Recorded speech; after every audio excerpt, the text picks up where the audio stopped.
Hola, buenas tardes a todos. En primer lugar, muchísimas gracias por acompañarnos esta tarde en este coloquio, que como sabéis tiene por nombre Eligiendo centro hacia la diversidad de las escuelas.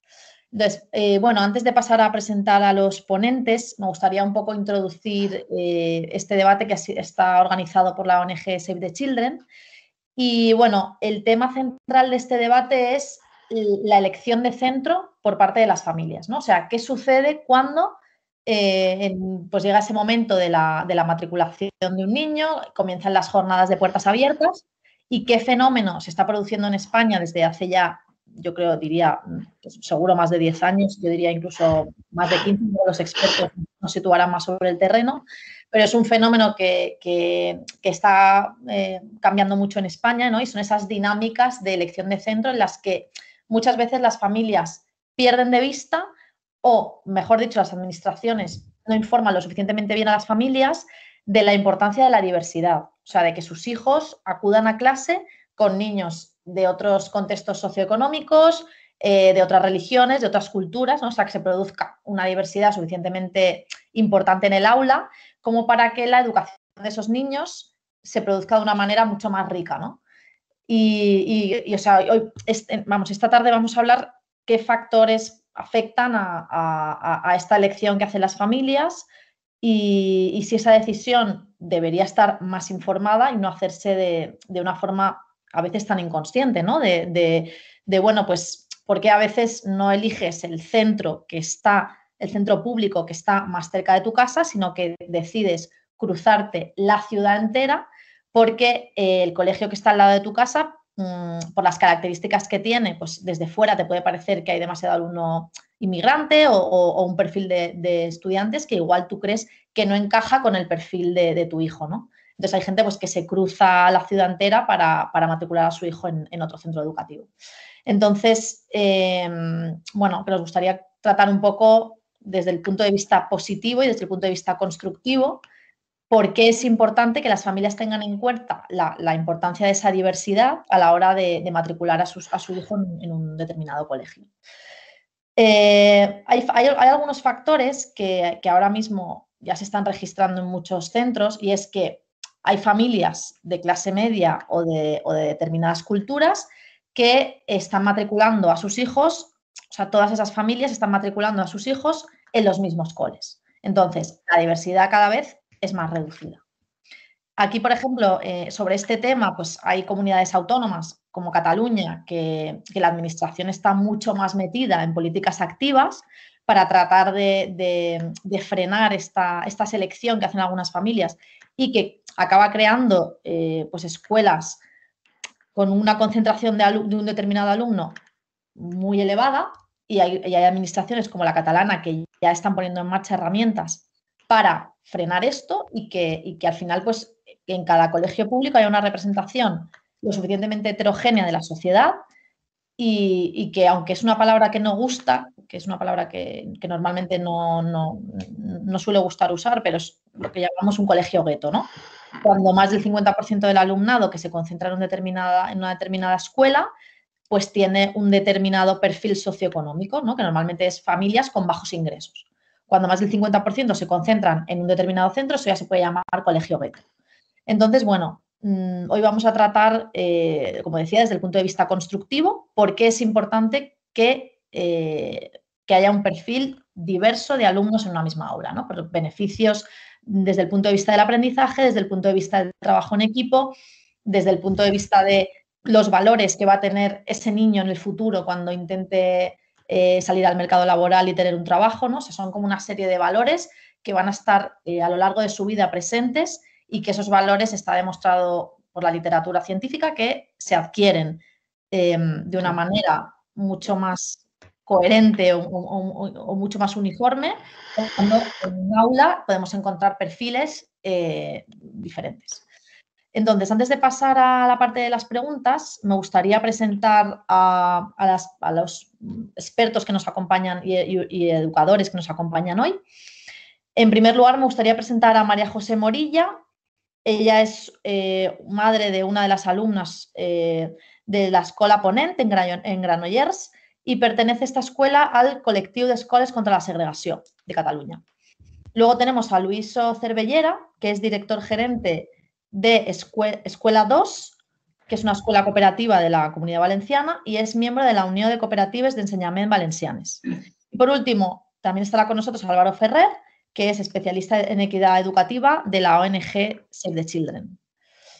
Y bueno, si queréis, luego durante el debate van a ir saliendo más reflexiones, os animamos también a que vayáis lanzando preguntas conforme se os vayan ocurriendo y os iremos dando paso, iremos intercalándolo con el orden de preguntas que ya teníamos nosotros preparado. Y bueno, en primer lugar, me gustaría dirigirme por este orden, voy a hacer una pregunta y por este orden me gustaría que contestaseis. Primero María José, luego Luiso y luego Álvaro.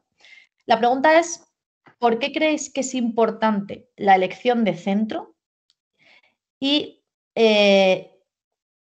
o sea, ¿qué buscamos cuando elegimos? O sea, ¿qué están buscando esas familias, ¿no? Si al final están buscando que sus hijos pertenezcan a un determinado grupo, o sea, ¿qué valores están buscando cuando eligen ese centro?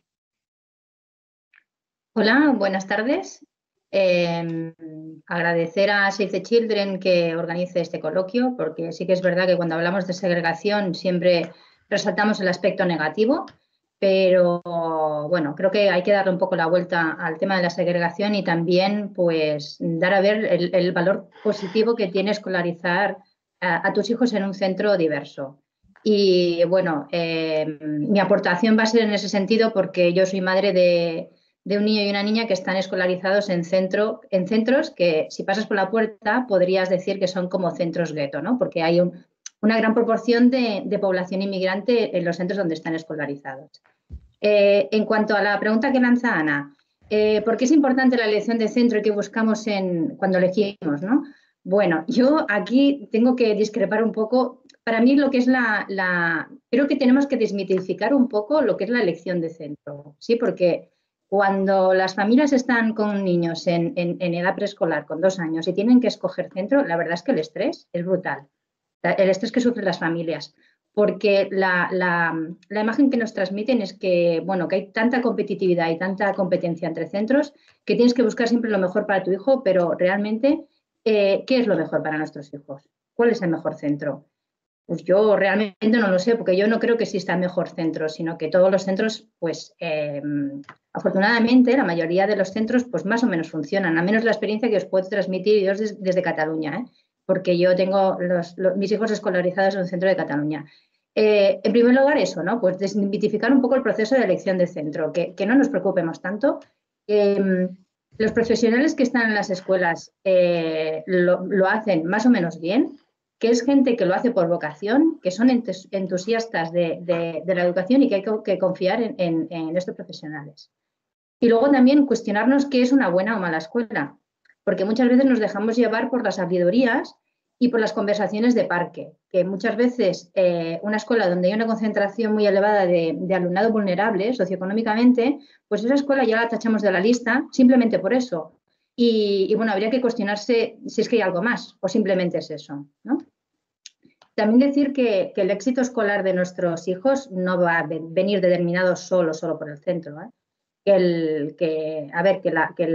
La trayectoria escolar de los alumnos o el recorrido académico que puedan tener nuestros hijos van más condicionados, y esto hay mucha evidencia científica sobre esto, va más condicionado por la condición socioeconómica de la familia y por la formación que tengan el padre y la madre. Y a la hora de, ya puestos, si hay que escoger, en mi experiencia, yo uno de los puntos más importantes que tuve en cuenta a la hora de escoger fue la proximidad. Porque si vamos a escolarizar en nuestro hijo en un centro muy lejano a nuestra casa o al soporte familiar que vamos a tener durante la crianza, hay que llevarlo cada día y hay que ir a buscarlo cada día. Entonces, yo creo que esto hay que tenerlo muy en cuenta. Es cada día durante 9, 13 años. También pensar que lo que es la fase infantil, porque muchas veces nos fijamos solo en P3, P4, P5, pues la fase infantil es muy efímera y hay que pensar en el más allá, ¿no? En primaria y en secundaria. Y luego ya centrándonos más en temas técnicos, pues bueno, el proyecto educativo del centro, si es conforme a nuestros valores como familia, ¿no? Si hay un fomento de la inclusión, para mí era importante, si se fomenta la tolerancia, la solidaridad, bueno, lo que es el respeto hacia el medio ambiente y no tanto lo que son, bueno, que no fomente la competencia, la competitividad entre alumnos. Esos fueron mis, bueno, más o menos ejes a la hora de escoger colegio, pero bueno, que al final escogí el centro que estaba cerca del apoyo familiar que iba a tener durante la crianza. Muy bien, muchas gracias. Muy bien, pues yo quisiera poder añadir, yo creo que hay un tema muy importante en el tema de la elección de centro que tiene que ver con cuáles son las políticas de los territorios donde vivimos, ¿no? Si existen zonas de escolarización que precisamente promueven que la gente se escolarice cerca de casa, o en sitios donde hay distrito único, que lo que permiten o favorecen es que la gente pueda moverse, desplazarse, quien pueda desplazarse. Lo que ocurre en esos casos es que hay gente que no puede, no tiene esa capacidad de elección, con lo cual al final la gente que tiene más posibilidades de elegir, porque tiene más medios personales, económicos o de soporte familiar, pues tienen más capacidad de moverse o de buscar aquellos centros que se acercan más a lo que sería su ideal, no sé qué. Yo creo que esto en general lo que tiende es a esa separación de personas, ¿no? Conforme estamos más en nuestro barrio, claro, esto va ligado a las políticas de vivienda, ¿no? Según cómo se hacen políticas de vivienda, hay barrios donde vive gente diversa o no, hay barrios donde la diversidad es ninguna, ¿no? Y toda la gente es igual y no cabe gente diversa, por lo tanto, ahí sería difícil esa integración. Más allá de esto, que yo creo que nos vale y me parece que es muy importante, y yo creo que, bueno, por lo menos en nuestro caso en particular, y de las cooperativas en la Comunidad Valenciana en general, nosotros sí apostamos por esta escolarización cercana, ¿no? Y por convertirnos en la medida de lo posible en escuelas de barrio. Pero más allá, yo creo que las familias lo que buscan en un centro de alguna manera, o lo que debieran buscar en un centro es cierta proyección de los valores personales vistos en un espacio educativo en el que vamos a confiar el desarrollo de nuestros hijos e hijas muchos años, porque lo normal es que cuando elegimos un centro no lo elegimos, como decía María José, para un año, para 3, para infantil, ¿no? Lo elegimos con la idea de permanencia, ¿no? Si tienen la infantil, la primaria, la secundaria y a veces incluso el bachiller, según no sé qué, pues van a ser muchos los años en los que estén nuestros hijos y en los que estemos nosotros también.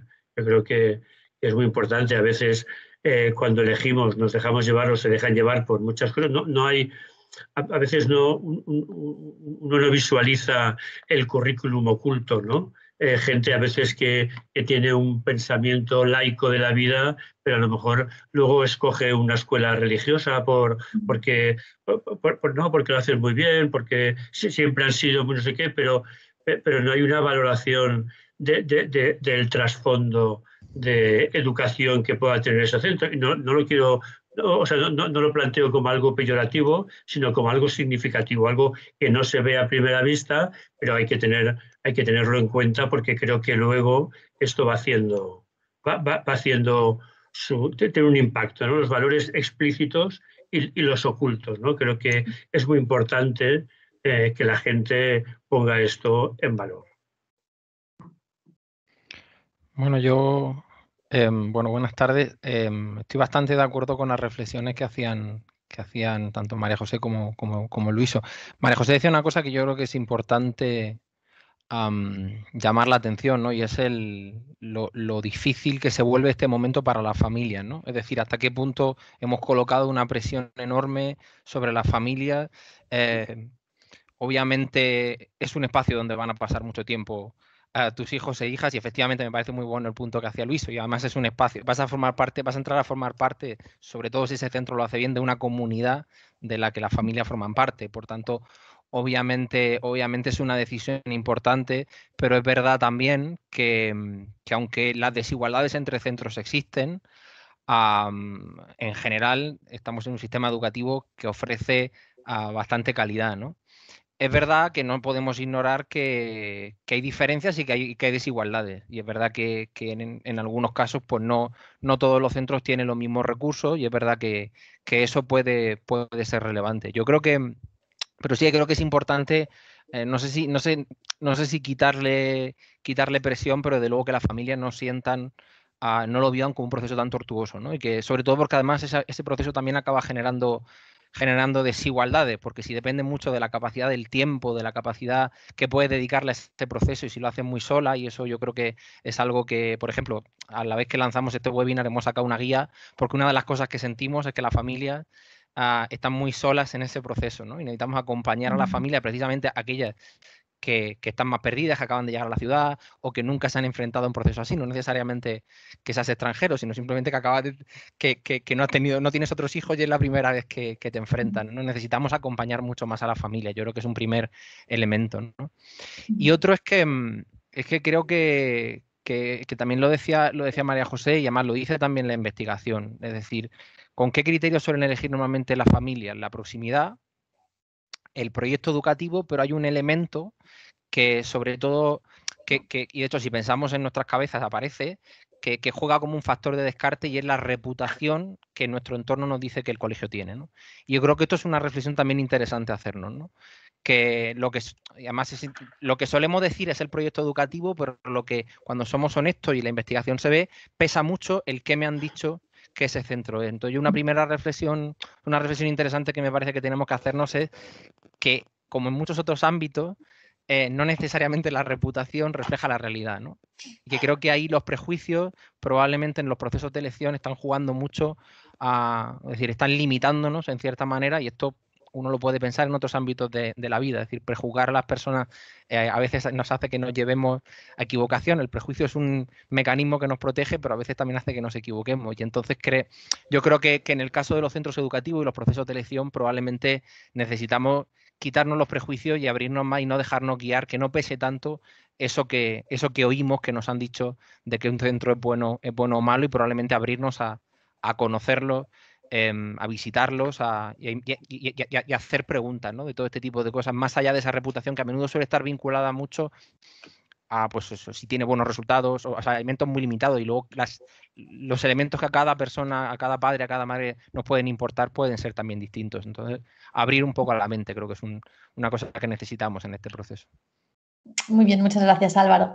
Vamos a pasar, si queréis, a la siguiente pregunta. Me gustaría que explicaseis por qué creéis que es importante la diversidad en la educación. Si queréis, esta vez podemos, por alterar un poco el orden, podemos hacer primero Luiso, luego Álvaro y luego ya María José, si queréis. Ok, vale, pues a ver, yo lo que creo que los centros somos un pedacito del mundo, ¿no? En realidad representamos una comunidad y entiendo que cuanto más diversa sea esa comunidad, cuanto más nos podamos parecer a la comunidad real, a la realidad que hay fuera de la escuela, tanto mejor, ¿no? Porque esto lo que significa es que en la escuela estarán representados diferentes personajes, diferentes realidades, diferentes personalidades, que lo que va a hacer es que nosotros podamos enriquecernos en esa relación diversa, ¿no? Aportando y recibiendo aquello que tengamos que recibir. Hablo de los niños y las niñas, pero hablo también de las familias, de los papás y las mamás, y hablo también del profesorado, ¿no? Creo que es importante también esta idea de la comunidad educativa formada por los distintos colectivos que al final interaccionan, ¿no? Por lo menos en nuestro entender, nosotros ya hace mucho tiempo que no hablamos de docentes y no docentes, sino que al final lo que entendemos es que todos somos docentes en la escuela, ¿no? Porque al final hay una interacción continua de mucha gente con toda la gente, ¿no? No solo en la clase o en los momentos, digamos, donde se puedan desarrollar las clases ordinarias, por decir de algún momento, ¿no? Creo que se dan en la escuela, cuanto más diversa es, se van dando secuencias directas, hay una aportación cultural directa, hay una aportación personal, diversa, personal diversa que lo que va generando es que haya, haya una riqueza de situaciones, hay una riqueza de entradas que permita hacer un entendimiento diverso del mundo y una explicación diversa del mundo. Creo que es importante que desde el ámbito docente, digamos, desde la responsabilidad del proyecto, nosotros podamos generar un espacio amable, un espacio que entienda esa diversidad y que la promocione, que promocione la riqueza del entendimiento entre unos y otros, ¿no? Que nosotros podamos buscar líneas democráticas que generen la participación del alumnado, de las familias, de los trabajadores, de manera que la visión final de la educación que estamos haciendo sea una visión consensuada, pactada, digamos, trabajada entre toda la gente. Y eso necesariamente conlleva asumir o aceptar la visión de otra gente que en mucha medida es diferente a la mía. Creo que cuando, por lo menos en nuestro caso, digamos, nuestro ejemplo mayor de diversidad es la integración de la diversidad funcional, ¿no? Pues creo que cuando tú a diario te mueves al lado de personas con una diversidad funcional característica y diferencial, asumes mejor la diversidad de cada persona, aprendes a sentir tu diversidad y la diversidad de los demás y, por tanto, a aceptar, digamos, la diferencia del otro y a poder ser recurso de otra persona para poder moverse en un entorno natural, por decir de alguna manera. No sé si lo he explicado, no sé si lo he explicado bien. Yo creo que sí. Ahora iba Álvaro, creo. ¿Le tocaba a Álvaro? Vale, yo creo que o sea, poniéndonos poniéndome en la cabeza de cualquier padre o madre que en este momento esté pensando en elegir colegio, ¿no? Yo creo que al final lo que buscamos es lo mejor, o sea, lo mejor para nuestros hijos. O sea, ¿qué quiero decir con esto? Que al final lo que buscas es que tengan una oportunidad de aprender, que el día de mañana sean personas que piensen por sí mismas, que sean personas cultas, si es posible, que encuentren un buen trabajo que les permita vivir y ser felices y ser parte y participar de la sociedad, tener relaciones sanas, que tengan valores. Claro, todo eso, muchas de esas cosas van a ocurrir en una sociedad que cada vez es más diversa. Y esto es un hecho que es propio del mundo en el que vivimos. Es decir, el coronavirus viaja tan rápido, igual que viaja el coronavirus, viajan las personas. Es decir, a nuestro hijo o nuestra hija el día de mañana se irá de Erasmus, probablemente, con suerte, o sea, la pandemia se acabará y el Erasmus volverá a ser el Erasmus que hicimos todas y todos. Pero se irá allí, pero no solo eso, sino que muy probablemente trabajará en una empresa donde habrá gente procedente de muchos lugares, sobre todo pensando en familias que tienen ambición de que sus hijos e hijas tengan buenos trabajos, por ejemplo, pues sabemos que los buenos trabajos a día de hoy están conectados con la economía global, es decir, son empresas donde hoy día estás trabajando. Yo trabajo, por ejemplo, esta ONG que está organizando este webinar es una ONG que está presente en 120 países. Yo trabajo en grupos de trabajo con compañeros de otros países y esta es una realidad que cada vez va a estar más presente. Por tanto, estamos hablando de preparar a los niños y a las niñas para vivir en la sociedad, en el mundo de hoy, sobre todo en el mundo de mañana, ¿no? Y de eso va la escuela, ¿no? Entonces aquí sabemos ya bastante de que hay una parte del aprendizaje que es vivencial, o sea, que es experiencial, ¿no? Y además sabemos que para prepararte para esa competencia de relacionarte con gente que es distinta a ti, necesitas compartir el segundo espacio mayor de socialización que tienes después del primero, que es tu familia. Necesitas que esa diversidad esté presente y además luego podemos profundizar más en datos, pero lo que los datos nos dicen es que para aprender, aprendes a relacionarte y a aceptar esa diversidad y a convivir con ella si estás en el mismo espacio, ¿no? Entonces, y esto además va a crecer, es decir, todos los datos apuntan a que cada vez seremos un mundo más conectado, cada vez nos moveremos más, migraremos más, es decir, esta será una realidad con la que vamos a convivir. Entonces creo que se trata de prepararnos, ¿no? para el mundo en el que, preparar a niños y niñas para el mundo en el que vivimos. Muy bien, gracias. María José. Sí, bueno, como han dicho Álvaro y Luiso, es importante apostar por la diversidad porque en realidad lo más importante en nuestros hijos pues es su educación, ¿no? Y sin diversidad pues es imposible el éxito educativo, yo lo tengo clarísimo, porque bueno, mis hijos están escolarizados en estos centros, el mayor ya está en segundo de la ESO y no he tenido ningún problema, sino que bueno, en este proceso nos hemos enriquecido todos, la familia y mis hijos, o sea, los progenitores y los hijos. Porque el aprendizaje no solo depende del referente adulto, como ya han dicho los compañeros, no solo depende del referente adulto que tengan en el aula, sino que hay un aprendizaje entre iguales, que es el aprendizaje recíproco. Entonces, en un aula donde hay homogeneidad, donde todo el mundo está cortado con el mismo patrón, ¿qué vas a aprender del otro si es igual que tú? En cambio, en un aula donde hay diversidad, y diversidad me refiero a socioeconómica, racial, étnica, cultural, religiosa, de diferentes capacidades, pues todo eso enriquece y se produce un aprendizaje, lo que llaman entre iguales, recíproco. Y fomenta valores, pues eso, que al final todos queremos para la sociedad del futuro y la actual, claro, que es la tolerancia, la empatía, la solidaridad, pues ya por coherencia entiendo que si nosotros queremos que nuestros hijos tengan estos valores, tienen que estar escolarizados en centros donde esos valores se puedan trabajar y se puedan materializar. Y luego os hablaba del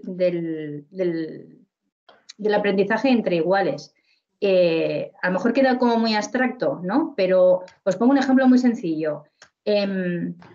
Cuando, por ejemplo, estamos estudiando el mapa mundi, ¿no? Geografía mundial. Es un aspecto, es una cuestión muy abstracta, que te pongan un globo mundial y te señalen aquí está Canadá, aquí está Arabia Saudí y aquí está Senegal. En cambio, si tú tienes un vínculo emocional con algún país, por ejemplo, si en tu clase, en tu aula, hay niños de Senegal, ese aprendizaje se materializa de una forma, bueno, más práctica, con lo que es más fácil aprender. Porque las emociones, y eso sí que se ha estudiado, ¿no? Cuando hay emociones en el aprendizaje, ese aprendizaje es mayor. Se materializa de una forma, pues bueno, más fácil que no con conceptos abstractos. Entonces, pues eso, porque es lo mejor para nuestros hijos y porque, bueno, por coherencia. Por coherencia también, pues entiendo que una escuela con diversidad es la mejor donde podemos escolarizar a nuestros hijos. Muy bien, antes de pasar a la siguiente pregunta, y aprovechando que estáis aquí hoy con nosotros, sí me gustaría, pues tanto María José como Luiso, si podéis un poco explicar, bueno, la pregunta hacia María José es un poco diferente que la de Luiso. La de María José sería el tipo, o sea, cuando tú escogiste el centro educativo en el que matricular a tus hijos, si ese centro tenía algún perfil concreto o si había una mayoría de, por ejemplo, de alumnos inmigrantes o de alumnos con un perfil socioeconómico más bajo, ¿no? Y bueno, y que expliques cómo tomaste, o sea, qué proceso estabas viendo tú en ese momento para decantarte finalmente por ese centro, ¿no? Y decir, no, yo quiero que mis hijos tengan una educación diversa y bueno, no sé si será un colegio público, no sé si sí, es público. Público, pues un poco que cuentes tu historia y luego, sí, Luiso, cuando acabe María José, también conocer un poco si el colegio del que eres director, pues también tiene una realidad pues de perfiles de alumnos muy diversos. ¿Qué nos puedes contar? ¿Por qué vuestro centro es un referente en cuanto a diversidad? Ajá. Bueno, Luis, empiezo yo si quieres. Claro. Yo solo vengo en condición de madre, no vengo en condición de experto. Entonces, realmente cuando yo tuve que escogerle centro no era nada experta. O sea, iba totalmente perdida, pero no tenía mucha ansiedad. Yo confiaba totalmente en la institución escolar. No he tenido ningún temor a la hora de escolarizar a mis hijos. Lo que sí busqué es la proximidad. La proximidad y al lugar de trabajo y al apoyo familiar que tenía que tener en ese momento, que eran los abuelos maternos. Esa fue mi premisa. Esa es. Fui a las puertas abiertas. De hecho, yo es que estuve escolarizada en la escuela Punen. Yo ya había estado en ese centro, conocía a la directora, conocía el perfil del alumnado y no tenía ninguna, o sea, es que no tuve ningún problema en escolarizar a mis hijos aquí. Lo que es el perfil que me has preguntado, Ana, pues bueno, es una escuela que no quiere nadie, ¿vale? Es una escuela que no quiere ir nadie. No quiere ir nadie porque si tú te pasas por la puerta de la escuela a las 9 de la mañana o a las 5 de la tarde, que es el horario escolar, pues en la puerta hay mucho color. color de piel.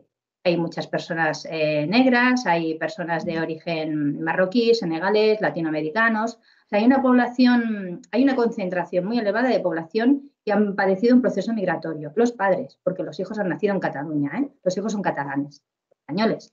Pero que a mí no me supuso ninguna... Incluso en aquel momento tampoco me lo cuestioné porque no era un hándicap para mí. O sea, sí que escuchabas las conversaciones del parque, uy, no, ponen no, uy, no, ponen no, que no quiere ir nadie. Yo preguntaba, ¿pero por qué no quiere ir nadie? No, porque claro, porque el nivel es muy bajo. Y eso es mentira, porque cuando escolarizas a tus hijos en estos centros, te das cuenta que eso no es cierto. Que sí que puede haber alumnado que tenga más dificultades por la condición socioeconómica, pero que es que eso no es lo que... O sea, el centro escolar no va a condicionar la trayectoria académica de tu hijo, lo va a condicionar, pues eso, los recursos que tú tengas en casa y la formación académica que tenga sobre todo la madre.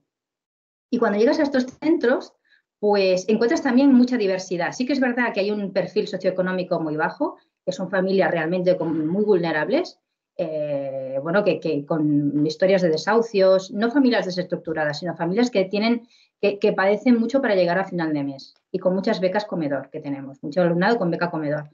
Pero cuando empiezas a relacionarte y a establecer amistades, que eso también me ha enriquecido a mí como persona, pues te das cuenta que muchas de las personas que han padecido un proceso migratorio, pues son personas que en su país pues tenían formación y tienen formación universitaria y vienen aquí porque quieren lo mejor para sus hijos, igual que todos los demás.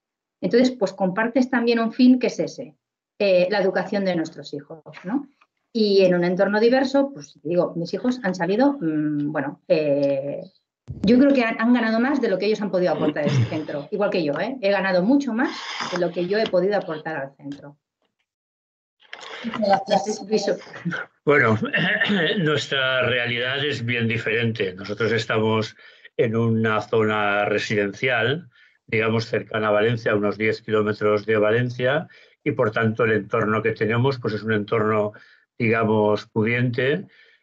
Pudiente no es excesivo, pero pudiente, familias en genérico, sin grandes problemas, y desde luego problemas, o sea, familias estables, sin problemas de desestructuración, ni nada de eso. Nosotros también fuimos durante mucho tiempo una escuela que no quería a nadie o casi nadie, porque éramos una escuela como muy libertaria, como muy roja, entre comillas, que decía mucha gente del barrio. Entonces había mucha gente a quien no gustábamos y quien no nos quería, ¿no? Pero había una cuanta gente que sí y que apostaba por una educación cuando Escuela 2, los sitios de Escuela 2, digamos, es el final después del franquismo, y nosotros lo que apostábamos era por una escuela alternativa a la escuela estatal del momento, ¿no? La cooperativa era la línea que hacía que, digamos, que nos hacía iguales a todos los trabajadores, ¿no? Y hacíamos una apuesta comprometida con las familias y con los alumnos. El hecho de movernos en el espacio en el que estábamos, era un espacio que nos vino dado de alguna manera, la diversidad que nosotros podíamos, a la que podíamos aspirar, no era una realidad como la que contaba María José, porque no habían estas familias en nuestro entorno, sino era la diversidad de aquel alumnado que habitualmente era rechazado en la escuela ordinaria, que son los alumnos funcionalmente diversos, ¿no? Desde el principio nosotros, nuestro lema era una escuela de, bueno, ahora diría de todas para todas, entonces era de todos para todos, ¿no? Era una escuela de todas las personas para todas las personas. En nuestra escuela cabe todo el mundo. Y cabe todo el mundo es que nosotros nos esforzamos y nos esforzamos mucho para que cualquier alumno que llegue a nosotros tenga la circunstancia personal que pueda tener, quepa, y en la escuela nosotros podamos hacerle ese espacio. Esto lo que nos fue haciendo es ir haciéndonos expertas en el entendimiento de la diversidad. Conforme nosotros sabíamos lo que era un síndrome de Down, lo que era un Asperger, un autismo, un síndrome de West, digamos, íbamos entrando en todo lo que es la discapacidad sensorial y intelectual, y vamos entendiendo mejor cómo digamos, aprendiendo cómo llegar a estas personas, cómo atenderlas. Conforme éramos capaces de llegar mejor a las personas más complicadas funcionalmente, aplicando esos mismos métodos a las personas ordinarias, llegábamos mucho mejor. Éramos más capaces de visualizar la diversidad de otras personas, de nosotras mismas, ¿no? Y por tanto, lo que fuimos fue aprendiendo a que primero no había discapacidad, sino que hay diferentes capacidades y a que diversos somos todos, ¿no? Y por tanto, esto nos ha ido haciendo, digamos, expertos en el tema y profundizando y mucho en esta realidad, ¿no? Con lo cual, bueno, pues nosotros somos una escuela que un poco no hemos muerto de éxito porque estamos evolucionando. Éramos una escuela de una línea. Empezamos desde una escuela infantil, fuimos creciendo poquito a poco hasta tener una escuela de una línea y hoy en día estamos convirtiéndonos en una escuela de una segunda línea, porque realmente la cantidad de gente que quiere venir a Escuela 2 es muy grande y nuestro esfuerzo es poder de alguna manera digamos, llegar a más gente, ¿no? También quisiera deciros que la realidad de la escuela es que cuando nosotros entendemos que la escuela que somos tiene mucho que ver con quién hemos sido el equipo docente, pero tiene mucho que ver con quiénes han sido las familias que han formado parte de nuestra escuela y quiénes han sido los alumnos y las alumnas que han formado parte de nuestra escuela, ¿no? Han sido ellas, han sido ellos, hemos sido todos quienes hemos hecho la realidad que Escuela 2 es.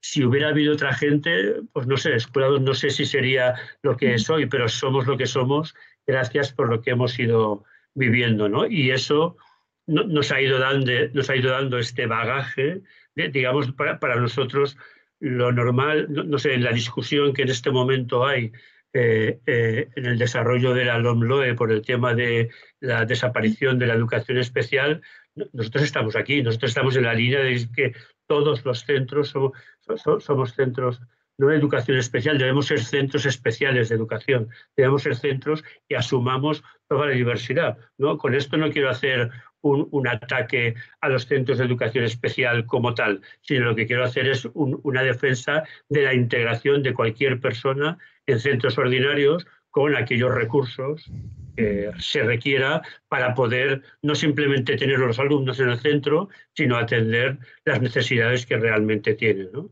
Nuestro centro, y acabo, de alguna manera, nosotras entendemos que no es el alumno, no son los alumnos quienes tienen que adecuarse, adaptarse al centro, sino que es la escuela la que se tiene que adaptar a cada niño, a cada situación, a cada familia. Porque al final, una cosa que hemos entendido también muy importante es que los alumnos son hijos de sus padres y sus padres finalmente son quienes toman las decisiones muy importantes en la vida de ellos y ellas. Entonces, en muchas ocasiones nuestra tarea ha estado muy vinculada a la formación, a la concienciación de las familias en el sentido de lo que debe ser la educación de sus hijos ahora y en el futuro, ¿no? Muy bien, perfecto. Pues continuamos con las preguntas que teníamos preparadas. Quería saber, bueno, qué evidencias conocéis cada uno de vosotros de los beneficios de esa diversidad en las aulas. Si quieres puedes empezar, Álvaro, luego que hable María José y luego Luis. Vale. Lo fácil, digamos, a lo que ya hemos hecho referencia, y hay evidencia, es el impacto que tiene sobre las actitudes y los valores. No quiero quitarles importancia, pero ahora explicaré. O sea, ahí, por ejemplo, tenemos evidencia pues de que los niños que comparten, por ejemplo, aula con grupos étnicos diversos, pues son menos xenófobos, por ejemplo, o que los que aquí hay investigaciones hechas, por ejemplo, en Reino Unido, en escuelas con diversidad y sin diversidad, o por ejemplo, pues hay estudios que clases que tienen diversidad, por ejemplo, socioeconómica, o sea, niños que vienen de familias con menos recursos y con más recursos, pues desarrollan más actitudes de generosidad, más preocupación por la desigualdad, son menos discriminatorios. Hay, por ejemplo, una investigación que se hizo en la India que mostraba eso. Lo que pasa que creo que a menudo decir esto no convence a muchos padres y madres, porque dirán, eso está bien, pero en el fondo, ¿qué pasa con el aprendizaje, ¿no? Entonces yo creo que hay que desmontar el otro mito que hay, que es que el hecho de que haya niños y niñas con discapacidad en el aula o niños migrantes en el aula va a perjudicar el aprendizaje de tu hijo o hija. Y eso no es exactamente así lo que la investigación nos muestra. De hecho, lo que se ve, por ejemplo, y me ha gustado lo que acaba de decir Luiso, porque luego la investigación lo ha ido consolidando. Hace poco se hay una investigación en Reino Unido que viene a demostrar que la presencia de niños con discapacidad en el aula, de hecho, beneficia a los que no tienen discapacidad, porque el profesorado cambia su visión sobre la diversidad y sobre cómo atenderla. O sea, es decir, no solo es que no perjudique, sino que encima beneficia. Y es precisamente por esto que Luis explicaba y que probablemente ha vivido en su colegio. Pero eso además la investigación lo está demostrando. Y cuando se trata, por ejemplo, de la diversidad étnica, y aquí se han hecho investigaciones en España, por ejemplo, que haya muchos niños de origen migrante en la misma clase, a los que fundamentalmente perjudica es a ellos, porque es más difícil atenderlos, pero a los que tienen unas circunstancias mejores no los perjudica. Hay investigaciones, por ejemplo, que muestran que tienen más probabilidad de repetir si están concentrados, pero lo que se ha visto es que al resto no les perjudica, ¿no? Entonces, es verdad que hay literatura y algunos casos en los que cuando se alcanzan niveles de mucha concentración puede llegar a tener un efecto, pero lo que se ha visto en la literatura es que en general, y me dirijo a esas familias porque son las que normalmente tienden a huir, ¿no?, de este tipo de escuelas, ¿no? Lo que hay que trasladarles es que es un mito esta idea de que porque estén en el aula sus hijos van a aprender menos y se van a ver perjudicados. Pero luego hay otro mensaje, y es a la hora de pensar qué tipo de aprendizajes son importantes para tu hijo o hija, volviendo otra vez a esta idea de que yo sé que cualquier padre o madre quiere que su hijo el día de mañana sea parte de la sociedad, encuentre un buen trabajo. Bueno, pues me miraba hace poco que ha salido un informe del Foro Económico de Davos que hablaba de cuáles son las principales competencias que los empresarios hoy consideran más valiosas de cara a cómo va a evolucionar el mercado de trabajo. Pues, ¿cuál es la primera? El pensamiento crítico y la capacidad de innovar. La segunda, la capacidad de poder aprender. La tercera, la capacidad de resolver problemas complejos. La cuarta, el análisis crítico. La quinta, la creatividad, la originalidad y la iniciativa. ¿En qué entornos se genera eso? En entornos diversos. De hecho, hay un estudio, por ejemplo, de la Universidad de Michigan que muestra que cuando tú tienes en un equipo personas que tienen niveles cognitivos distintos, porque no solo diversidad étnica, que hay gente que podría decir, vale, eso aporta creatividad, no, gente que tiene niveles, digamos, de conocimiento distintos, son más exitosos porque encuentran maneras distintas de resolver los mismos problemas, porque tienen distinto bagaje y distintas aproximaciones a los problemas. Y hoy día que vivimos en un mundo donde la innovación es la palabra que tenemos constantemente en todas partes y que tiene una importancia económica enorme porque es un mundo cada vez más cambiante, de un día para otro nos viene una pandemia y tenemos que resolverla, bueno, pues esos equipos más diversos son más competitivos. Y aquí hay un montón de evidencia, en este tema sí que hay un montón de evidencia. Por ejemplo, que las empresas que tienen composición más diversa son más competitivas. Por tanto, el día de mañana lo más probable es que nuestros hijos e hijas acaben trabajando en empresas con gente diversa, no tanto porque ellos quieran o no, sino porque la economía cada vez está asumiendo más que la diversidad, que tener equipos diversos hace que sea más fácil desarrollar ese pensamiento complejo, la capacidad de resolver problemas, la flexibilidad a la hora de pensar, la creatividad. Todo eso se desarrolla fundamentalmente en equipos diversos. De hecho, bueno, pues no me quiero poner muy pesado con cifras, pero miraba, por ejemplo, pues estudios de la consultora McKinsey que han analizado, por ejemplo, las empresas, ¿no? Y están viendo que las empresas con grupos diversos, pues tienen, por ejemplo, más ingresos, o sea, son más exitosas, ¿no? Entonces, estamos hablando de que si nos preocupa incluso el día de mañana de nuestros hijos e hijas, tiene sentido que apostemos por entornos diversos porque estamos apostando por su futuro, no solo en términos de valores y de ciudadanía, sino también en términos de oportunidades laborales. Perfecto. No sé si quiere hablar ahora Luiso. Vale. A ver, yo como evidencias, no sé si puedo aportar muchas evidencias, pero... Como tienes evidencia de estar en el aula, que yo creo que esa evidencia es... Claro, eso es claro. Yo no sé si la evidencia más allá de la experiencia directa, pues yo diría, no sé, la evidencia de la escuela rural, ¿no? Donde se han escolarizado históricamente personas no de diversa, por lo menos de diversas edades, ¿no? Y han confluido en la escuela unitaria con mucha metodología y mucha propuesta multidiversa que hacía un poco en esta línea decía Álvaro, ¿no? De gente con competencias diferentes y capacidades diferentes en un momento determinado desarrollar conjuntamente lo que ahora llamamos proyectos, aprendizaje ¿no? cooperativo, que la escuela rural lo lleva haciendo toda la vida, ¿no? Y el multinivel, ¿no? O estas cosas, ¿no? Que de alguna manera se trata de trasladar esto, ¿no? Que son experiencias realmente exitosas a los contextos actuales. Podríamos poner como ejemplo también pues, todo el tema de las comunidades de aprendizaje, ¿no? Toda la línea que nació ahí en Cataluña, por lo menos fue muy fuerte con Ramón Flecha y toda la gente no recuerdo ahora el equipo que lo desarrollaba, ¿no? Pero de alguna manera lo que ha ido demostrando en el tiempo es que en realidad está formando a personas con capacidad de aprender, que en realidad es lo que necesita este mundo en el que estamos, ¿no? Si antes, bueno, yo hace poquito aún hablaba, ¿no? de que las propuestas de las que estamos defendiendo hoy en día son las propuestas que se defendían hace un siglo en este país, ¿no? Estamos defendiendo ahora cosas de las que hace un siglo ya se hablaba, ¿no? Pasamos otra vez a un aprendizaje enciclopédico que en los 5 elementos que ha nombrado Álvaro, ninguno de ellos aparece que nadie supiera de memoria nada, porque no hace falta saber nada de memoria, ¿no?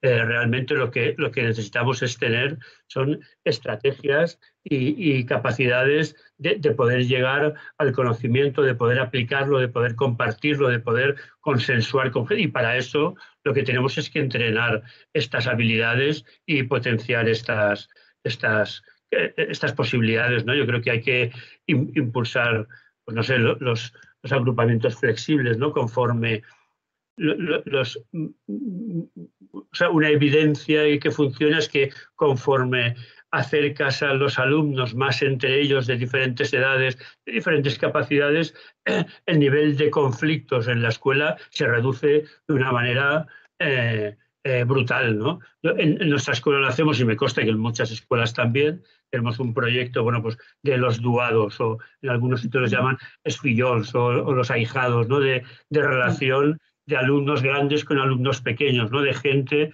que hace soporte a otros en temas escolares, pero también en temas ordinarios, en juegos, en fiestas, en celebraciones, ¿no? Cuando uno más grande se hace cargo de las necesidades de uno pequeño y cuando uno pequeño entiende la potencialidad o las capacidades de uno grande, la relación, los abusos de poder que se suelen dar en muchas, ya sé que en el ámbito educativo, pero que se dan y que de alguna manera reproducen lo que existe por ahí, se minimiza, porque hay un entendimiento, hay un conocimiento del otro que efectivamente se está dando. Y si esto lo hablamos con los alumnos, pero si lo hablamos a nivel también de las familias y el entendimiento de unos y otros de por qué sí o por qué no, por qué le dan o le dejan de dar, por qué actúan de esta manera, por qué actúan de esto, yo creo que es una evidencia que al final generas esa comunidad, ¿no? Y cuando la comunidad avanza, entiende, digamos, avanza unida, entendida, digamos, pues lo que está haciendo es que está potenciando las bondades de todas esas relaciones y generando espacios de confianza, ¿no? Que es hacia donde yo entiendo que tenemos que caminar, ¿no? María José. Sí, bueno, yo poco voy a añadir ya lo que han dicho Álvaro y Luiso. Lo que habéis comentado sobre la escuela rural, yo creo que aquí hay una trampita, que es que en la escuela rural la ratio es mucho más baja. Y las ratios bajas, eso sí que demostrado que mejora mucho el aprendizaje en el aula. Si hay diversidad, pues mejor que mejor, ¿no? Pero que al final la ratio es muy importante y, bueno, las ratios en este país pues tampoco es que sean, que colaboren mucho a facilitar el aprendizaje dentro del aula, porque, bueno, 25 o 26 alumnos en primaria y 30 en secundaria, pues bueno, a mí me parece una barbaridad para poder atenderlos a todos, cada uno de su padre, su madre, sus abuelos y sus vecinos. No es, yo creo que ahí la condición de la ratio es importante a la hora en el aprendizaje. Volviendo a la pregunta, ¿no? Beneficios de la diversidad. Bueno, las evidencias científicas ya las ha explicado un poco Álvaro y Luiso. Poco más puedo añadir. Sí que, bueno, en el 2018 en la evaluación de PISA incorporó la competencia global y dentro de esta competencia se incorporaba lo que es la competencia intercultural, aparte del bueno, el desarrollo sostenible, lo que era la sostenibilidad, ¿no? Lo que es la preocupación por el medio ambiente. Eso pues da lugar a la importancia que tiene la diversidad intercultural en las aulas, ¿no? La importancia que le podemos llegar a dar. Y es lo que explicaba Álvaro, ¿no? Es que en un mundo cada vez más globalizado, la competencia intercultural va a ser imprescindible para nuestros hijos en su mundo laboral, porque bueno, no sabemos de qué van a trabajar, dónde van a trabajar y con quién van a trabajar. Y en un mundo globalizado, un mundo cada vez más, pues eso, más interconectado, está claro que los compañeros de trabajo van a ser pues de todo el mundo. Y cuando tú estás en un aula donde te tienes que comunicar o te tienes que relacionar con Mohamed, con Fatija, con Lucía y con María, pues es que da igual el nombre, porque al final todos son niños y se relacionan sin ningún problema. Es decir, es que mis hijos no tienen ningún problema de relación con ninguno de sus compañeros de aula. Entonces, pues eso, ¿no? Que el beneficio es ese, ¿no? Que ya a nivel individual, claro, quizás no interese tanto lo que es la tolerancia, la empatía, la solidaridad, pero que a nivel individual, como prospección para nuestros hijos, pues eso, la preparación para la profesión del futuro, ¿no? Bueno, es eso, tienen que adaptarse a un mundo que es cada vez más cambiante y tienen que adquirir esas habilidades de adaptación, ¿no? De poder relacionarse con otras personas que sean diferentes, pero que ellos no vean las diferencias, porque acaban por no verlas, y que no haya ni prejuicios ni esa relación intercultural jerárquica, ¿no? de la cultura dominante sobre las culturas minoritarias, que sea una relación sana y un yo y tú, pero no con superioridad. Muy bien, perfecto. Vamos a leer ahora una pregunta que nos hace una de las personas que está siguiendo esta ponencia. Él se llama Javier Martín y leo literalmente lo que dice. Me parece interesante el punto de vista de diversidad que proponéis y debería ser un punto diferenciador. Pero la realidad, en la zona en la que yo vivo en Madrid, pone que es el barrio Vallecas, es que no puedes llevar a tus hijos al colegio que te gustaría. Hay centros masificados, centros gueto y la escuela concertada, salvo alguna excepción, es religiosa, algo que no coincide con los valores que buscaría en un centro. No sé si la realidad en otros territorios es igual. Y la pregunta, ¿qué cambios políticos veis necesarios para que cambie esta situación educativa en Madrid? ¿Cómo podemos las familias cambiar las cosas? Si quieres empezar tú, María José, que hacía ya rato que no hablabas, así que ya te toca a ti ahora otra vez. Está bien, venga, emprendo yo. Yo le puedo transmitir a Javier mi experiencia, ¿vale? Experiencia porque, bueno, yo formo parte de un centro que en Cataluña se llama de máxima complejidad, que supongo, intuye que es un centro gueto, ¿vale? No me gusta llamarlo gueto porque gueto al final son los que se concentran alumnado vulnerable, pero también aquellos alumnos, bueno, que lo tienen mucho más fácil en la vida. Esos también son centros gueto, ¿vale? Entonces, bueno, yo a nivel individual y como asociación de madres y padres de la Escuela Ponent formamos parte del colectivo de escuelas contra la segregación, ¿vale? Esto es un colectivo que nació en Cataluña porque, igual que Madrid, Cataluña y País Vasco, las tres comunidades top one de segregación escolar, ¿vale? Claro, primero de todo, quitarnos los miedos hacia los centros gueto, llamados gueto, ¿vale? Primero, quitarnos los miedos a nivel individual, ¿vale? Y a nivel colectivo, pues bueno, pues ser activo, porque al final, cuando salen muchas voces denunciando la discriminación hacia el alumnado pobre, porque al final es alumnado pobre, llamamos diversidad, pero es un eufemismo, ¿eh? Estamos hablando de pobres. Cuando empiezan a aparecer muchas voces llamando la atención sobre esto, pues los responsables políticos se ponen las pilas. No es rápido porque, claro, la población vulnerable, ¿vale? No tiene voz, que nosotros desde el colectivo siempre lo decimos, somos como un altavoz de estas familias. Y no tienen voz porque, bueno, Primero, porque es una población minoritaria y vulnerable. Y segundo, porque no tienen derecho a voto muchas de nuestras familias. Es paradójico, ¿no? Que bueno, haya todavía población, pues eso, que son activos y que pagan impuestos y que, bueno, que son ciudadanos, pero no tienen derecho a voto, con lo que el interés político hacia este sector de la población es muy bajo. Y bueno, pues eso, nosotros desde el colectivo pues hemos hecho presión y otras entidades, ¿eh? Tampoco no somos el lobby más importante de lucha contra la segregación escolar. Y bueno, en Cataluña, como comentaban al inicio, se están empezando a hacer cosas, Hay un nuevo decreto de admisión y programación de plazas escolares en Cataluña que empieza a entrar en vigor este año y en el que, bueno, se intenta que aquel alumnado que tiene un perfil socioeconómico más bajo, pues no se concentre en determinados colegios, sino que este alumnado se reparta por todas las escuelas públicas y concertadas, sobre todo lo que es servicio público de educación, se repartan de forma equitativa, para que ese alumnado pueda estar atendido adecuadamente y para que el resto de alumnado que no es vulnerable, pues pueda aprovecharse de esa diversidad étnica, racial, religiosa, cultural, etcétera, etcétera, etcétera. Porque vuelvo a decir, es que no es repartir la mierda, ¿vale? Porque es que a veces parece, no, es que aquí solo se reparte lo que nadie quiere. Pues no es verdad. Cuando estás en contacto con ese alumnado que nadie quiere estar a su lado, realmente la escolarización se enriquece, ¿vale? No solo a nivel de alumnos, hijos e hijas, sino que también de familias. Entonces, lo que comentaba sobre escuelas religiosas, aquí en Cataluña tenemos alumnado musulmán escolarizado en escuelas católicas y no pasa nada. O sea, no, pues bueno, se respetan esos valores, las clases de religión son voluntarias y ya está. No pasa nada. Quiero decir que con la máxima normalidad, los niños juegan en el patio, igual. Quiero decir, los niños y las niñas no tienen ningún problema. Mis hijos ahora comparten clase con niños más grandes, el mayor, que están haciendo el Ramadán. Pues no pasa nada.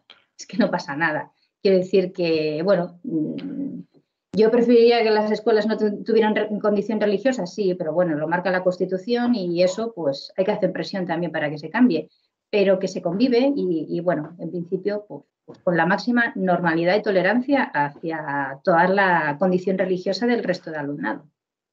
Vamos a dirigir ahora otra de las preguntas que ha llegado, esta vez lo vamos a dirigir a Álvaro. La pregunta es, ¿cómo podemos acabar con los prejuicios que existen en torno a muchos coles? Esos corrillos en los parques que señalaba María José. ¿Deberían los centros hacer más publicidad sobre sus proyectos? Pues, bueno, es una idea sobre la que llevamos insistiendo todo el tiempo, ¿no? Que hay que derribar los prejuicios a la hora de elegir cole, ¿no? Yo creo que, o sea, ya lo he dicho, pero no obstante, o sea, una parte probablemente que tenemos que hacer es la de informar, o sea, la de concienciar a las familias y ayudarlas a la hora del proceso de elección para que no esté basado precisamente en esos prejuicios, ¿no? Yo os decía que ahora hay una web. En la web de Save the Children podéis descargar, hemos sacado una web específica sobre el tema de la elección de colegio y podéis descargar una guía que hemos hecho, que también se han hecho en otras comunidades autónomas, explicando un poco cómo es el proceso y sobre todo ahí lo que contamos a las familias es que, por ejemplo, en lugar de guiarte por lo que te digan, acércate a los colegios y conócelos, ¿no? Y habla con el profesorado y conoce su proyecto educativo, porque hay una cosa curiosa, claro, yo creo que nadie... o casi nadie, digamos, de los que nos estará escuchando se considera una persona xenófoba o que esté en contra de las personas con discapacidad, pero es verdad que hay que superar el prejuicio que tenemos, el que yo decía, o sea, que el pensar que no tengo nada en contra de ellos, pero que estén en el aula de mi hijo va a perjudicar a mi hijo, ¿no? Entonces, creo que hay una parte en la que consiste en sensibilizar, y no es una responsabilidad que no tenemos solo las ONG. Una de las cosas que estamos pidiendo, por ejemplo, de Save the Children es que las administraciones asuman ese papel también. O sea, es decir, necesitamos que las administraciones, pues, por ejemplo, transmitan este mensaje, acompañar a la familia en el proceso de elección también significa informarle de todos los centros que hay en su barrio. Es decir, porque obviamente lo ideal es que los centros hagan su papel de difundirse, digamos, de darse a conocer, pero es verdad que también hay un papel de la administración, de dar a conocer la oferta, es decir, puesto que estamos en sistemas donde las familias pueden elegir, hasta tienen un margen de elección, explicarle todos los proyectos educativos. Y si hay centros que tienen más dificultad para dar a conocer su proyecto educativo, la administración debe ayudar y acompañar a esos centros para que den a conocer su proyecto educativo, porque hay proyectos educativos que no porque hagan mal marketing hay malos profesionales. De hecho, hay proyectos educativos probablemente, y esto a veces pasa y es triste, que una vez que se generan estas lógicas de estigmatización, es muy difícil salir de ellas y es una pena, sobre todo porque hay familias que igual se están perdiendo un colegio en el que sus hijos e hijas podrían ser felices y aprender mucho, ¿no? Y además hay que abordar este tema de los centros con concentración, porque es terrible que haya familias que en lugar de elegir lo que estén haciendo es huir. Por tanto, el sistema de elección tampoco está funcionando, perdemos todo. Porque si en el fondo creemos que está bien que puedas tener varias opciones para poder elegir cole, pero que sea elegir entre proyectos educativos, comparar qué te ofrecen, no que sea huir de un determinado colegio, ¿no? Eso es terrible. Entonces, bueno, creo que hay un papel ahí más allá de que hay otro tipo de medidas, contestando también a la pregunta anterior, que obviamente tenemos que hacer, y Cataluña, por ejemplo, está trabajando pues a través de la admisión, a través de los recursos también, que los centros que tengan más necesidades, más dificultad, pues tengan más recursos para ya sea en profesorado, en otros perfiles, para que puedan hacer actividades, a cambiar apoyo para mejorar sus proyectos educativos, porque a veces resulta muy difícil salir de situaciones de estigmatización donde pues a veces es complejo. Pero independientemente de eso, también hay un papel, ¿no?, de información y de acompañamiento que también se puede hacer, ¿no? Y yo creo que, apelando también a las personas que nos escuchen, que nosotros mismos tampoco perpetuemos esa lógica. O sea, decir, que no hablemos mal de un colegio por la composición que tiene, no aconsejemos mal si no conocemos realmente ese cole, no digamos, no, a mí me han dicho que ese cole no es bueno, pero tú has visitado ese colegio, conoces lo que hacen o es de oídas, ¿no? Ese es probablemente también el reto del mensajito que nos tenemos que llevar cada uno y cada uno, ¿no? Muy bien. Ahora, había quedado pendiente una pregunta, si quieres, Luis, esta la podrías contestar tú, y es, ¿cómo podemos saber si un colegio es diverso? Bueno. Entiendo que es una pregunta muy importante, es la composición, ¿no? Pero no sé si hay algún otro elemento que crees que es importante para cuando una familia acude a las jornadas de puertas abiertas, va en busca, ¿no?, de un centro que sea diverso. No sé si crees que hay algún otro elemento en el que nos podamos fijar para determinar si es o no es diverso. A ver, yo creo que para no dejarnos llevar por los rumores, por lo que se dice, por lo que cuentan, pues efectivamente, si hay jornadas de puertas abiertas o acompañamiento al centro, no sé qué, creo que es importante acudir a los centros y ver. Creo que es importante escuchar el discurso que los centros tienen, en general, pedagógico, social, emocional. Creo que es importante, si tienen web, ver qué es lo que hay en la web, si es una web, digamos, muy al uso, en el sentido de proyectos educativos que sacas de cualquier sitio, son proyectos educativos originales donde ensalzan pues los valores y la convivencia. Creo que es importante visualizar, si las hay, las redes sociales. Creo que es importante ver sus documentos, en el sentido de la transparencia, ¿no? ¿Qué documentos tenemos? El proyecto educativo, el proyecto curricular, los proyectos de acción tutorial, los proyectos lingüísticos, ¿no? Puede haber a veces un proyecto diverso, quería decir que esconde a lo mejor un monolingüismo que facilita poco el tema de la diversidad, ¿no?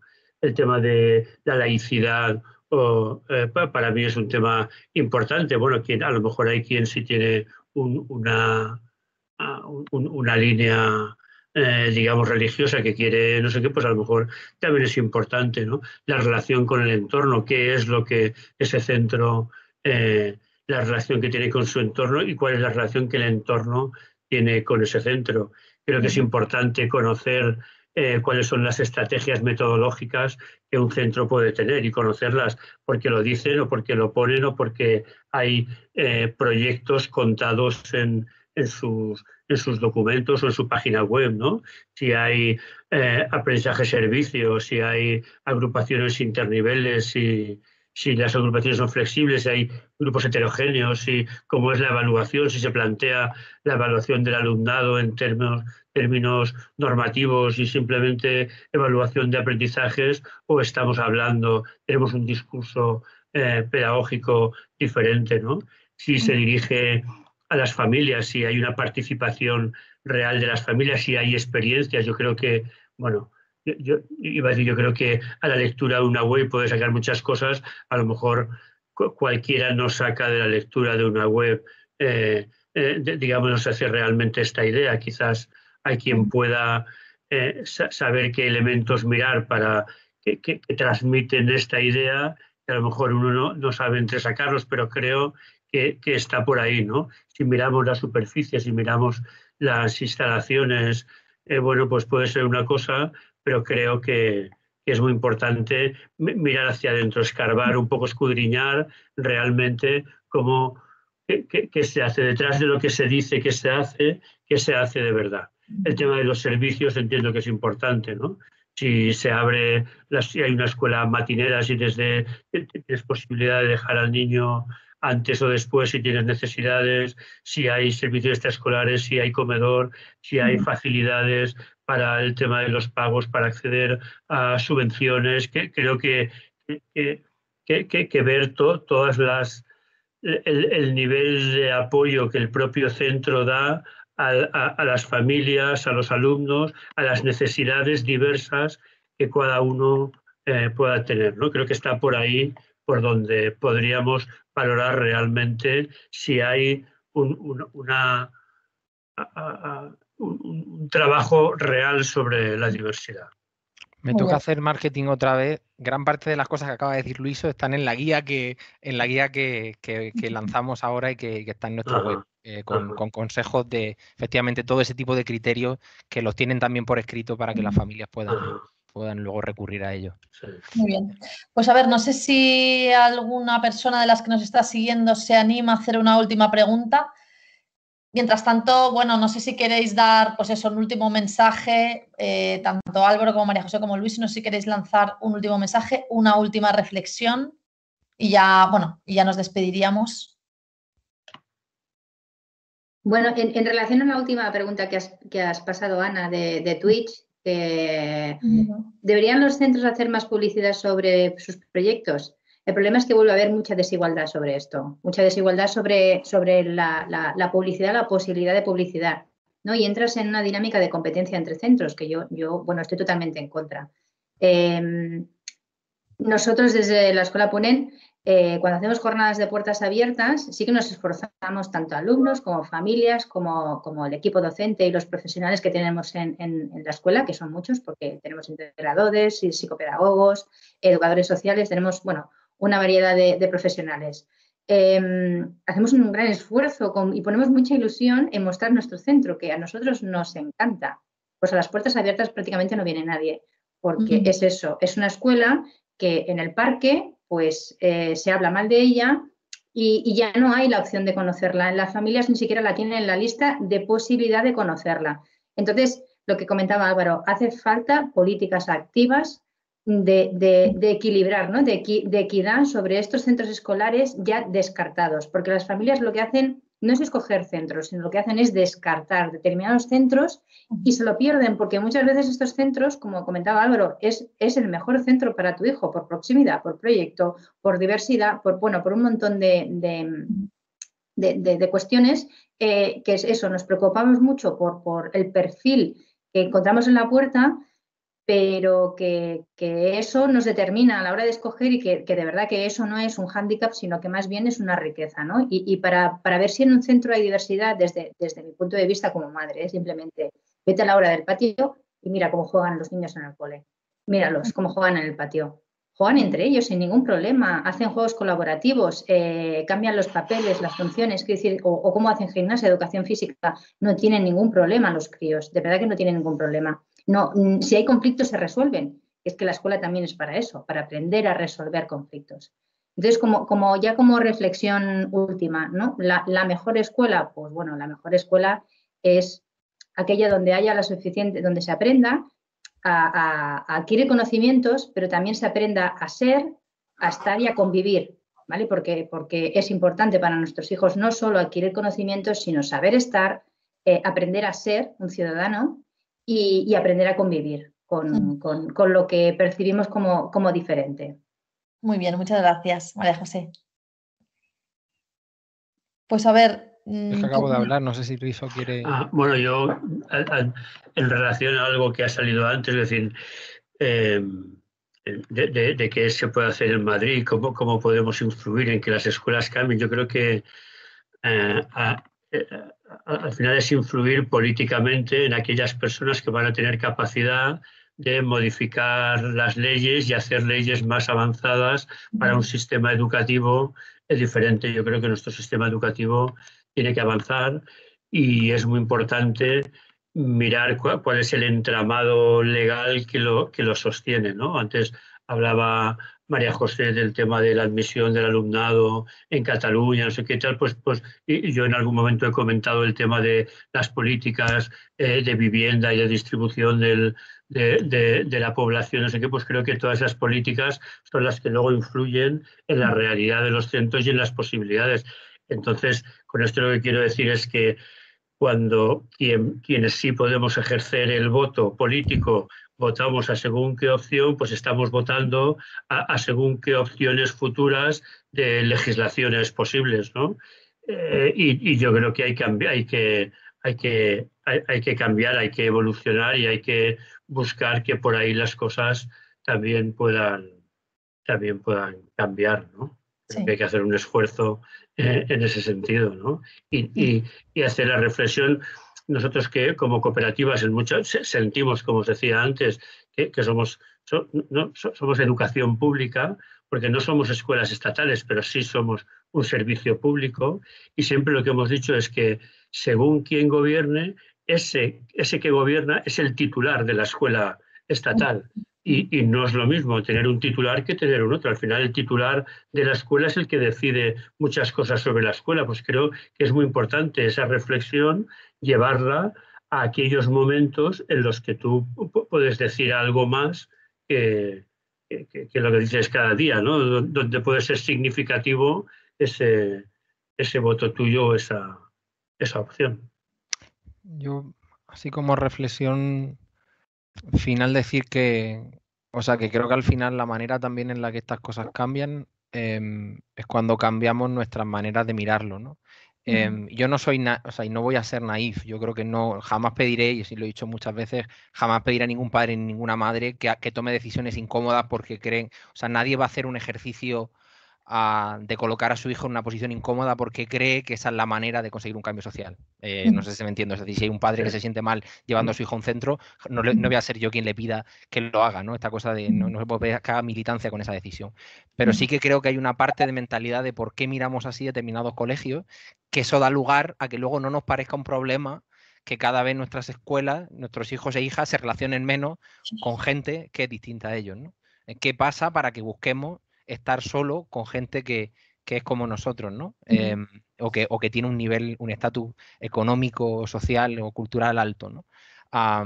Y yo creo que esa es también una reflexión, ¿no? Que de cara al proceso de elección también nos sirva de reflexión a la hora de elección de colegio de cuál es la mirada con la que miramos la sociedad y abrir un poco la mirada de que muchos de los prejuicios que tenemos ni siquiera le están haciendo bien a nuestros hijos, con toda la buena voluntad, ni siquiera le están haciendo bien a nuestros hijos. Entonces yo creo que la segregación escolar y la reducción de la diversidad que se está viendo en las escuelas es resultado de los dos fenómenos, ¿no? De la manera en la que la gente mira la realidad y toma decisiones y hasta qué punto ve o no ve como un problema determinadas cosas, y obviamente sin ignorar que también hay decisiones políticas, ¿no? Que también hay que también necesitamos que en la medida en la que cambiemos nuestra visión sobre la diversidad, también probablemente nuestra sociedad empezará a ser cada vez más exigente de que se necesitan medidas políticas para cambiarlo, ¿no? Que queremos que una sociedad que sea inclusiva, diversa, abierta. Perfecto. Pues muchísimas gracias a los tres y también a Save the Children por organizar este coloquio. Y bueno, esperamos poder veros a todos en otra ocasión. Un saludo. Muy bien. Muchas gracias. Un placer. Venga, gracias. Gracias. Hasta luego. Chao.